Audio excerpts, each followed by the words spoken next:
Hey, buddy, watch this. All right, folks, it's time for more custom cards. This time around, Final Fantasy VII is our theme, one of the most beloved video games of all time. But even if you've never played it or don't care about Final Fantasy, which based on the number of submissions I received is a good number of you, there's still some cool Hearthstone designs, and just whether you know the characters or not, you might still enjoy some of these cards. So let's go ahead and jump into these cards designed by you guys, the RegisKillbin community. Let's start off with Knights of the Round from Faroon.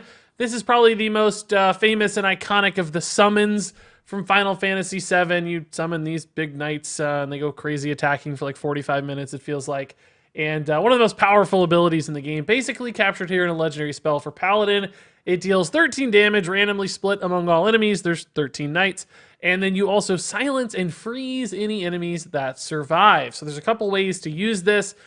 Could be just a big board removal sort of spell, kind of like we see with Reno the Relicologist, just dealing 13 instead of 10, making a nice swing on board. If it hits the enemy face, keep in mind it can also freeze your enemy, so you can lock out a weapon for a turn or two. Or if it doesn't quite wipe out the board, then you're fine, because you've frozen pretty much everything anyway. And also you can use it as a silence, to silence off like death rattles if something sticks around on board. So there are some neat intricacies there where you don't actually want to kill perhaps a death rattle or reborn minion. You'd be better off leaving it alive and then silencing and freezing it to deal with later. But the idea that this card just kind of locks down the board of your enemy is really, really cool. Whether it's clearing it, stalling it, silencing it, it does all those things. It's just this big stun, big finisher, and feels like a good way to capture this iconic summon spell, and it's a big legendary effect as well. So pretty cool idea here as a Frost Nova and an Avenging Wrath and all these things combined together into a single card. I like that a lot. Speaking of big, awesome Paladin legendaries, I love this one. It's Ultimate Weapon from King Kabda here, capturing a big, crazy boss fight in Final Fantasy VII. And it's a 10 mana, 12/12 mech, which is cool anyway for Paladin. We've seen some mech decks in the past. Kangors with this is ridiculous. And it has this awesome death rattle. Shuffle the Ultima weapon into your deck. And this is a weapon that you actually get to utilize, which is a 30 mana weapon. Again, I love like big, iconic, awesome legendaries like this, just bombs. And it's a 10/3, and it reads, cost 1 less for each health point your hero has.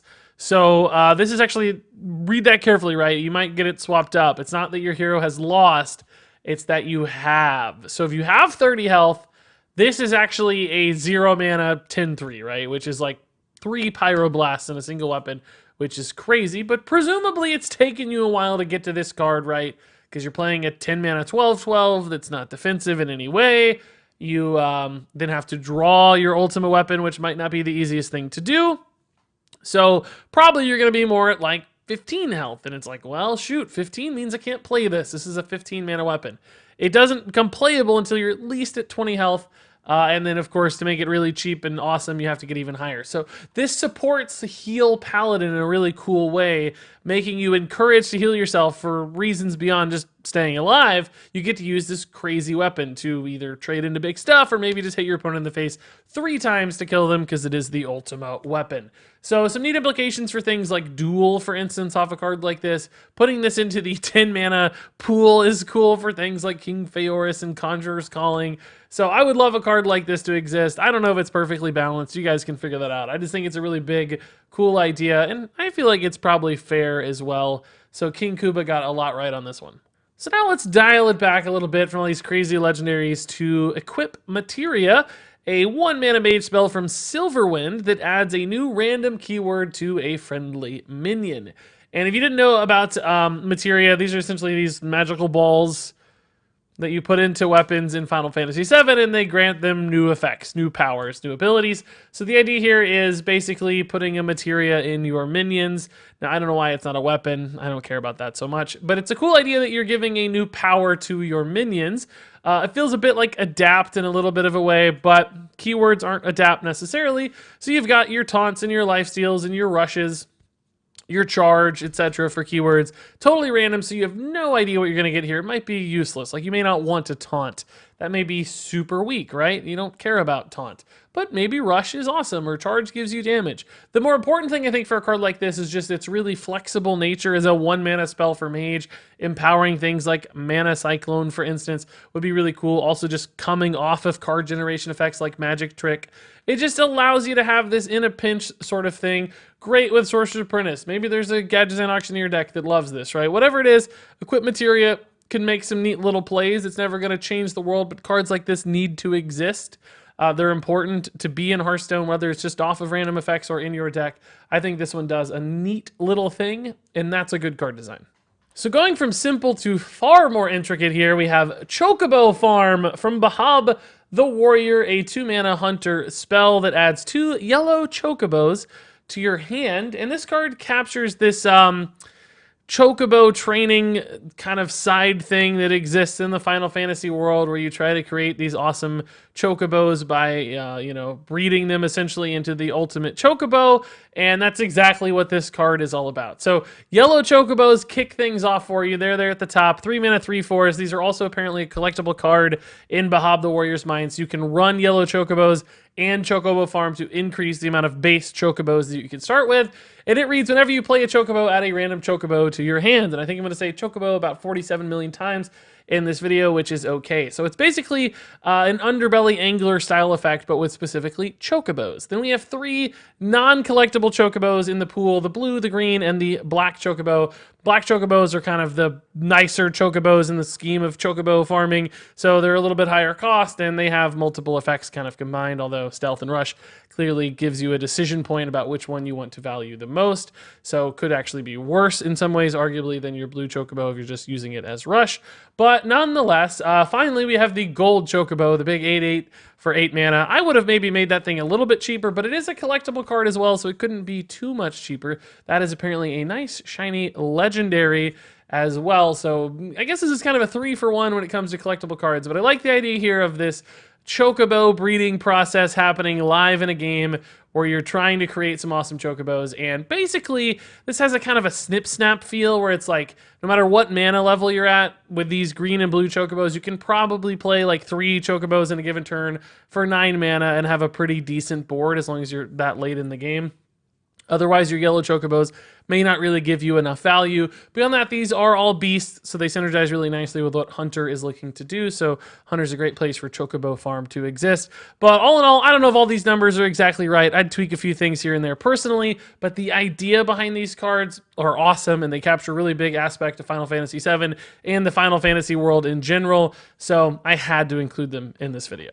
So moving on here to the Cactuar, the big brother of the Cactuar in Final Fantasy VII. And God knows I'm saying half these things wrong.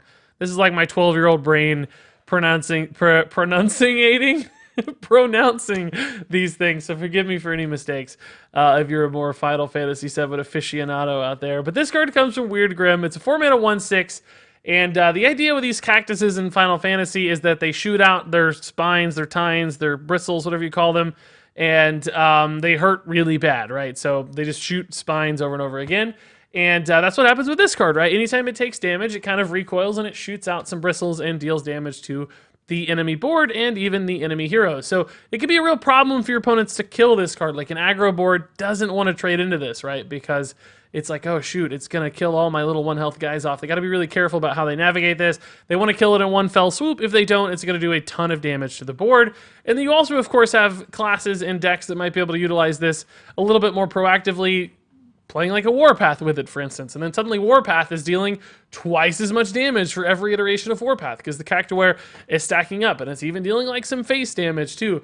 So there are all kinds of neat implications for a card like this, and I love the idea of this effect. It creates some friction for your opponent, creates some opportunities for you, captures the character really, really well from Final Fantasy. So this is all around pretty much a perfect design. So now let's talk about Aerith Gainsborough, the 7-mana 2/6 here from Kalaeon, and probably one of the most recognized and beloved characters in all of Final Fantasy history. She lives a long and wonderful life, if you're unfamiliar with her, to her old age, and nothing bad ever happens to her. But despite that, she has a death rattle here, which will never activate because she will never die, that reads, give all friendly characters immune until your next turn. So if somehow, magically, some evil entity is able to pierce the very form of Aerith Gainsborough and kill her, then her death rattle will activate, making everybody else really sad for a little bit, but also really strong. And they will want revenge, and they'll be alive through anything, including your hero and your friendly minions. So you give your opponent this scenario where it's like, gosh, when do I kill this card? I have to time it right. I have to make sure it's not going to cause me any problems. Alternatively, the priest has some moments where they can say, look, I can kill this card with like Shadow Word Pain, for instance, and then make my board immune, and maybe that's going to be really powerful because I want to set up buffs or something for the next turn, and I'm going to make the perfect, unkillable Divine Spirit Inner Fire board. There are all kinds of scenarios, or maybe you just desperately need a timeout style effect where you make yourself immune, because this is not just minions, like I said. So you desperately spend like 9 mana killing this card, or you try to line it up, play her on board so that you can trade her in and activate the same style of effect. All kinds of implications about how you might want to use this. Now, do keep in mind a couple things, right? This is, in some cases, like a delayed 7-mana timeout, so the self-immunity is much worse than a card like Timeout or Ice Block. Far weaker there. Immune boards are scary because of cards like Divine Spirit Inner Fire, but keep in mind, immune does not mean can't die, it just means immune to damage or targeting. So cards like Brawl or Mass Hysteria, Plague of Death, Twisting Nether, that still wipes out these sorts of boards. So it's not like you're always going to be guaranteed a board when this happens. So your opponents often will still have some ability to interact with said sort of board. Only certain matchups or decks might be susceptible to this sort of thing. Also keep in mind it's pretty slow at 7 mana and sometimes hard to activate at the right times. So there are a handful of downsides to a card like this one. I'm saying that to help you reel in your overreactions if you think this is crazy powerful. Some of you will, some of you won't. But beyond that, this is a little scary with things like resurrect effects, right? If they can resurrect this multiple times, mass res, even Psychopomp bringing this back, then the death rattle gets really snowbally and scary because they might get 3 or 4 turns of immunity, and that's pretty frightening. Multiple timeouts in a given deck could be a problem, so your opponent's going to be incentivized to run silences, all sorts of things. But regardless, I think what this card does very well is creates those moments, creates those stories. You have to interact with it. It makes you hold resources. It makes you think about the game in a different way. I like those sorts of cards. They're very rewarding from a skill level. I think that encourages this. Are all the numbers exactly right? I have no idea. But I know that this captures the idea of the character very, very well. Excuse me here as I go back to the cactus friend. And I know that it creates some interesting moments in Hearthstone, and those are 2 really good things to me. Up next here, let's move over to Tifa Lockheart, a 4-mana 4/4 rush card for Warrior from Sleepy Kitty Aura. And I know your first thought's going to be, oh my god, another 4-mana rush card for Warrior. Well, yes, but I think this one's actually a much cooler design than something like Restless Mummy, for instance. So take Restless Mummy out, give me Tifa Lockheart instead. This has a neat little effect. Whenever your hero attacks, this minion may attack again. So I like this weapon support card. It fits really nicely with the new Warrior quest from Saviors of Uldum, which seems to be falling a little short right now. But with Hack the System and Tifa Lockheart, you've got this building deck where cards like Soul Thraze are awesome, because Tifa can attack multiple times, Soul Thraze can attack multiple times, you can play your hero power multiple times, you've got this stuff all connecting together in a really cool way, and that would be so much better to me than a card like Restless Mummy, which is just like universally good. This one is good in a specific setting and scenario that fits something else that's happening with the class right now. That, in my mind, is a good design. Now, is this card strong at a base level? Well, in a lot of ways, it's worse than something like Militia Commander, if you think about it right. It is conditional. Sometimes it's only going to be a 4/4 with Rush. Other times, if you have a weapon equipped, you play that turn 3 weapon, the Live Wire Lance, for instance. This could take 2 really nice trades, a bit like Restless Mummy, perhaps even better in some cases than Restless Mummy, depending on the board state, but also with cards like, Rampage out there in the meta right now. Take some damage on this, buff it up, attack again, and you could take some really nice trades out of a card like Tifa Lockheart. She's going to have the health to sustain more attack. So I do think there are a couple different interesting directions to play with this card. That makes it a much neater design. So grats Sleepy Kitty Aura on making a card I'd much rather see in the game, even if it looks like it's a little bit of a crowded keyword and mana spot for this one. Moving on here to another big legendary minion for Paladin. This time it's Odin from King Waco. This is another one of the summons in Final Fantasy and captures the kind of random kills that can happen with Odin here in this card rather nicely. It's an 8 mana 2/12 with a 50% chance to instantly kill the enemy minion when attacking. So maybe he's a little bit of an ogre somewhere in there. I don't quite see it, but we'll just pretend. But a neat idea here because you've got this minion with a very awkward stat line that really can't do much. It's not taking a lot of trades, but because of this 50% chance, suddenly becomes this moderate threat when trading. And it creates some fun moments where it's like, oh my god, is this Odin going to do the job or not? Should I take the safe bet and kill the 2 health minion, or should I go for the high roll and try to hit the 8/8, right? I like those moments where you got to play to your odds. Now, is it a little bit frustrating from time to time? Perhaps, but it is capturing the character here. Certainly befitting for Hearthstone. This feels like something that the Hearthstone devs probably wouldn't stray away from, so a bit realistic in that way. And I like this because it's the kind of card that's probably going to live for multiple attacks because that high health is there. So those decision points are going to happen multiple times in a row. And your opponent has decisions too. It's like, man, should I kill that? Like, should I worry about that thing? Like, maybe it's going to whiff. So they get punished too occasionally if they don't make the safer decision. So you're putting a lot of kind of risk-reward equations into the game, which is really cool. Also, this is just fun with cards like Duel. It's a big high-statted minion that could take an instant trade, or maybe it backfires big time, right? So neat idea here to capture a character, introduces some fun stuff into the game. I like this one a lot. So now let's take a look at Omni Slash. No, that is not the Hearthstone team. That is an effect from Final Fantasy VII, indeed. One of the big attacks for Cloud there, the main character. This one comes from Delaferferg, and it's a 3-mana spell for Warrior, and it reads, deal 1 damage to an enemy minion, and that upgrades when you take damage. So we have here a really cool single target removal card, I think, that could go crazy if you let it go long enough in the game. If you take enough punishment, and Warrior can take a lot, of course, because of armor, then this card's gonna snowball like crazy. You know, it could easily get to like 10, 15 damage, making it in some ways a shield slam that is better, but also a little worse because it's more expensive. And if you top deck this card, it's pretty bad, right? Because it has to be in hand to upgrade, presumably, which means you got to hit these early in the game, but it's not quite as conditional on your armor as something like Shield Slam, which can be tough to play if you're like down and out late in the game, whereas Omni Slash perhaps just gets better when you're down and out late in the game. So adds an alternative to a pretty staple Warrior removal card, and it does it in an intriguing way.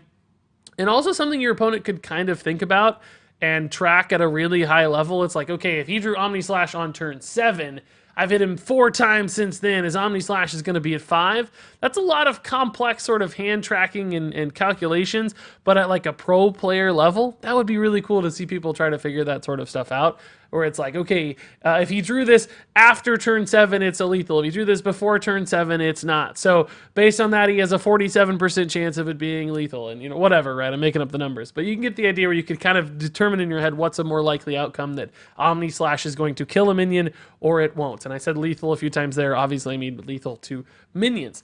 But neat idea for an alternative way. Great fit for Cloud here and Final Fantasy VII. So pretty neat idea for a card. And then finally here from Faroon, we have Red 13. I think the character probably most commonly submitted in this video. Lots of people went for Red 13.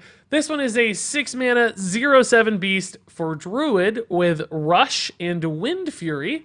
And it also reads, this minion's attack is always equal to the cost of the last card drawn. And I'm going to assume this is the cost of the last friendly card drawn, not your opponent's card. I don't think that would make sense for a couple of reasons. Weird scouting and not knowing exactly what it's going to be when you play it, those sorts of things. So we'll say it's the last, card you have personally drawn, which is a cool idea for a card, right? Because if you draw, like, say, a 10 drop, that's going to be amazing. You'll have a 6-mana 10/7 with Rush and Wind Fury. It's going to take some ridiculous trades, right? Like way better than a card like Tiamat with Rush and Wind Fury, for instance. Whereas if you draw like a 1-mana card, obviously Red 13 is going to be pretty weak. Not something you're looking to play. And beyond that, that updates in real time, right? So if you play Red 13 and you had just drawn a 1-drop and you play, some card draw card, a Wrath, immediately after playing Red 13, you draw a new card, you draw into a 6-drop, it's like, boom, Red 13's amazing.